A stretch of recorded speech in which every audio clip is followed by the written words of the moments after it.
Hi there, it's Sam from Pootles.co.uk. Thank you very much for joining me today, and thank you for joining me in Pootles Advent Countdown. If you haven't seen it, there's a whole load of videos in the past and there's a whole load to come. And this is today's project. It's a hanging ornament. I haven't heavily decorated it because it's all about the build, the design. I've got two versions of it. This is Imperial, so this is inches and in cardstock. This is metric and it's in designer series paper. It's not complicated, it's going to look complicated. And while I do various bits of scoring and the like, I have got a template for you to watch or to look at so you can see what I'm doing, because you ain't going to see it on design series paper. But super easy, closed exactly the same way, but this one has been sealed and made into a parcel that you could gift. And this is one that you could hang on a tree. And what does it look inside?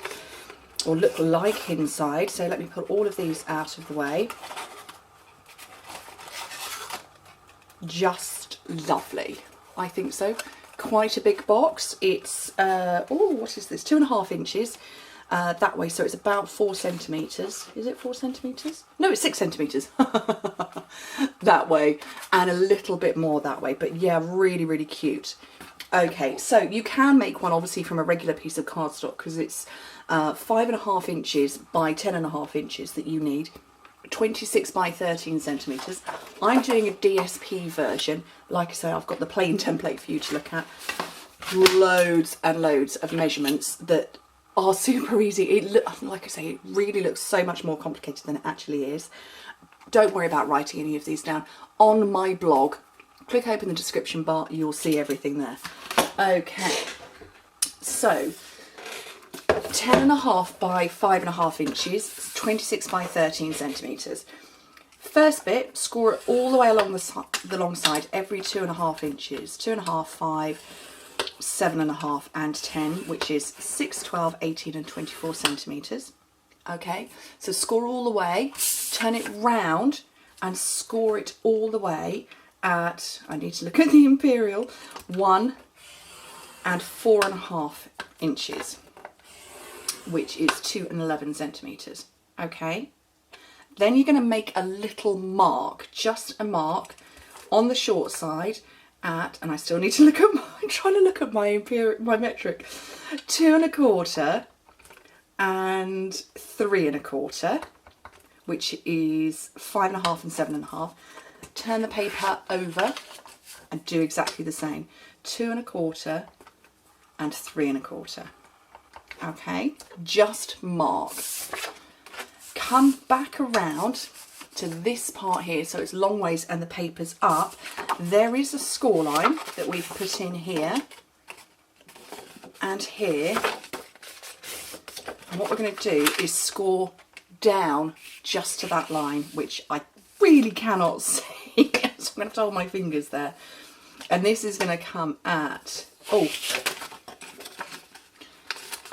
and you've got that one there, so you need to have that bit on the right hand side. Let me bring in these measurements, this template, just to show you. So we've scored, those were the first ones we did. Then we scored there, and we marked it there, there, there and there. And you need to bring it back round so this narrow score line is to the right, and we're going to score down to there as shown. That's going to come in at 3/4 inch. Oh, I can't feel this. 3/4 inch, 1 3/4, 3.25, 4.25, 5 3/4, 6 3/4. Is that my line? There it is.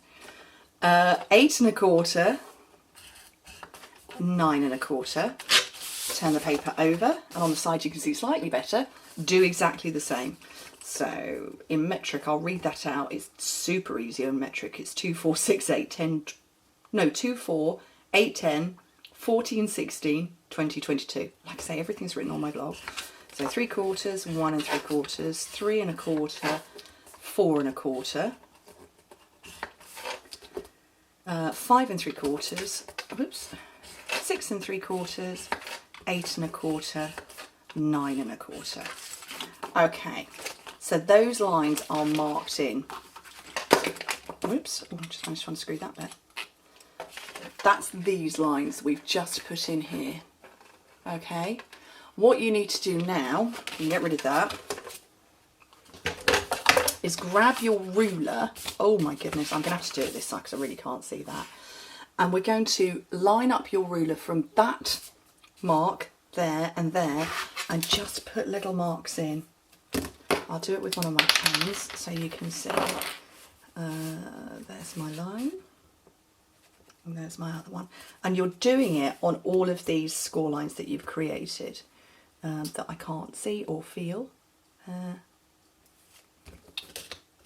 Where is it? There it is. I can't see them. It's the endless attempt to fix the lighting in my office. I've got a ring light around my camera. I've got 2 spotlights on. And there's one score line and there's another. Okay, so there, and there. So that's put these marks in, and that is so I can now grab my scoring tool and join up my lines with my ruler. Oh, good lordy, I can't see. Let's take the other end. Really can't see. Oh. And I find it easiest to do all of the diagonal lines in one direction first.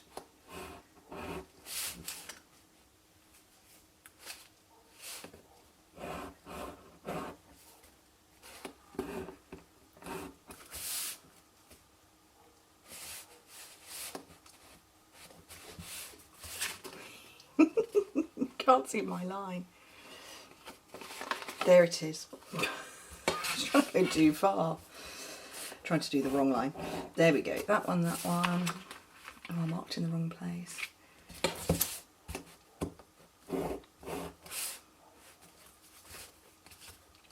It's like invisible crafting, isn't it? So they're all done going in that direction, and now I'm going to come and do the same ones in the other direction. And join up those lines. I'm hoping that the lighting is better for you. Something has happened to my camera and it won't let me set the white balance. So I'm having to do it manually, which has made it a bit blue. And YouTube, you know what I'm like, I don't edit my videos. Don't edit my videos. And YouTube, all I used to do on YouTube was change the white balance, and it now won't let me do that either. So it's like, I don't know what to do. So I've got a specialist ring light sitting on my camera that is one of these. If I tip it, so I've got pure white light coming off, and let me slide that back on. And I've got a couple of spotlights, so I'm really hoping it's good lighting. Right, so let's fold the straight lines, the full ones. Let me bring that in just so you can see it. I don't do the fancy templates either. You get scribbled notes. Oh, there's my little one. Oh, just wibbled that one. That'll have to do. Okay, so I'm going to not worry about these diagonal lines for the moment, but there are bits to cut away. And these lines that I've done here, they created straight lines for me. So let's grab a pair of scissors and cut away little pieces of them. So I'm going to start on this side here. Oh, bad scissors. And I'm going to come to that bit in a second because I need to explain that very slightly to you.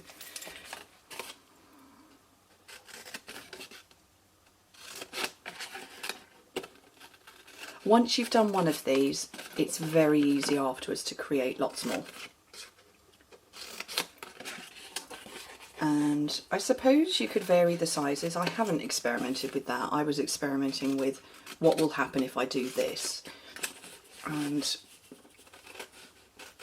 this is what happened. So I haven't looked at the measurements to adjust it. My first few prototypes weren't so special. Okay, so that's the first bit done. But after that, yeah, really quite happy. What I have discovered is that this part here needs to be a third of this section here. So this tab needs to be a third of what that full width is. So that's 2.5 inches. No, that's not even right, is it? I can't remember what I discovered. There was a big discovery moment when I went, oh, light bulb. Oh no, it's a third of that way. I knew it was a third of something.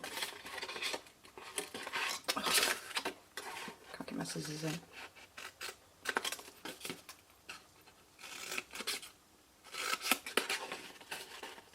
I reckon these would be cute all over a Christmas tree, filled with little treats. We don't have Christmas tree gifts in our house, apart from anything. There's 6 of us and the tree would collapse. But we don't have Christmas tree gifts. But I do know that that is quite a popular thing to do after tea, treats and Christmas, you know, Christmas goodies and presents and stuff. So there we go, that's cut. Now you can see I've got a little cut mark here, and that is because there's a bend here and here. And if I stuck it to there, it wouldn't work. So it's really very simple. You just line up, you fold over, and you follow. When you folded it over, this line partly follows, so you carry on your score line there. You just carry it on, and that tells you how much to cut away. It's really simple. Okay. And doing it this way as well will work. So if you go over here and you follow your line down, oh, I can't see. There we go. And that is giving me a guide of how much to trim away.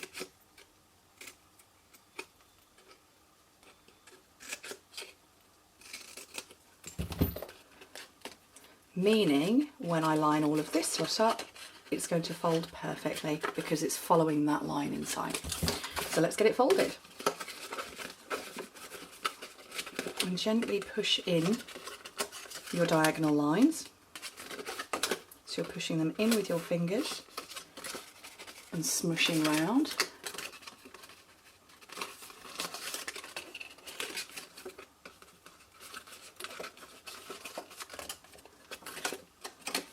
First batch done. Oh, and that one as well.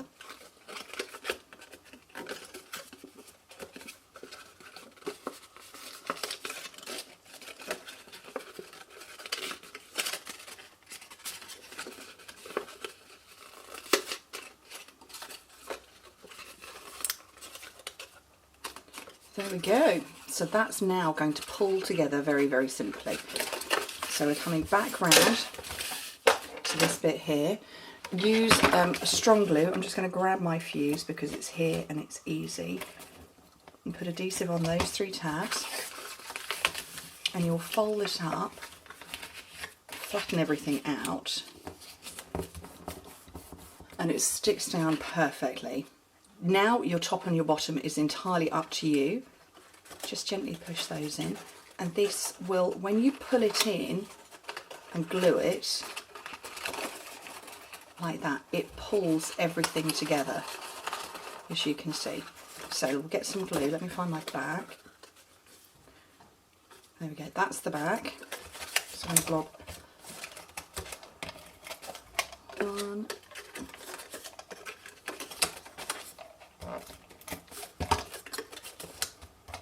I've put glue on the outside of 3 of them and just pull together, and they're both 1-inch squares, so it will sit absolutely perfectly. Fingers inside. That's the last one.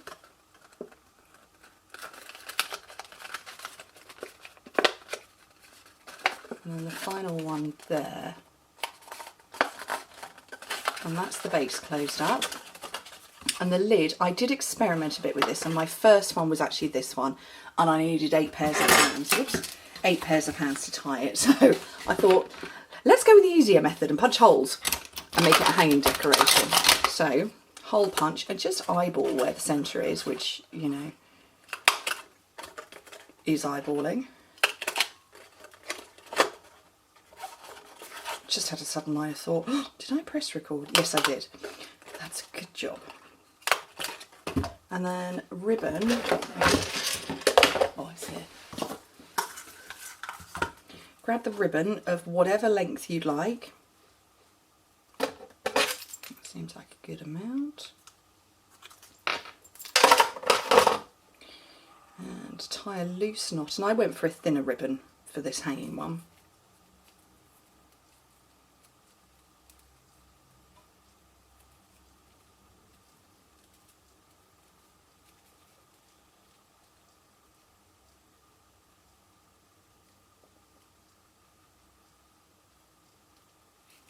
And just start feeding it through.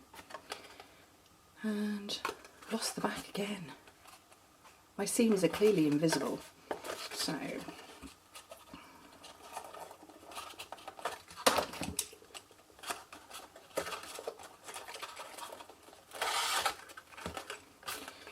through from the bottom, and then just keep coming from the inside out. And what I did find with this one here is that this is quite a stiff ribbon, so it held it close. So I hope this will do the same. So opposite to opposite, and then just in one of the other sides.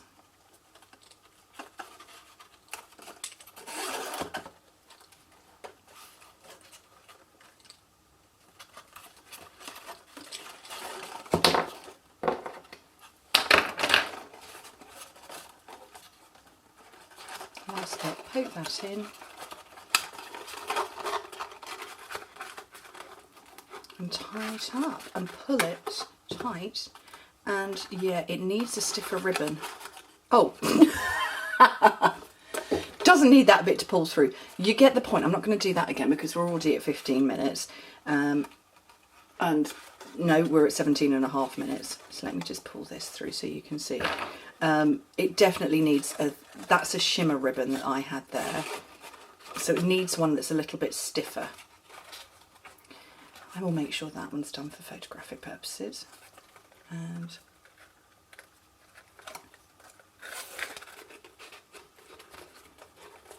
I think it's a really cute project. I'm really pleased with that. It just looks so much fun. There we go. One hanging decoration. There we go. Anyway, I really hope you like it. Do make some. Decorate it as you like. Like I say, I've kept the decoration minimal because, you know, it's all about the design. But a smaller version of that hanging on the tree, or even a big one, full of sweeties and treats. Oh, hanging at the end of the bed. Wake up on Christmas morning. It's a version of a stocking. Anyway, thank you ever so much for joining me. Hope to speak to you very soon. Oh, it doesn't want to stand up now. There we go. Bye.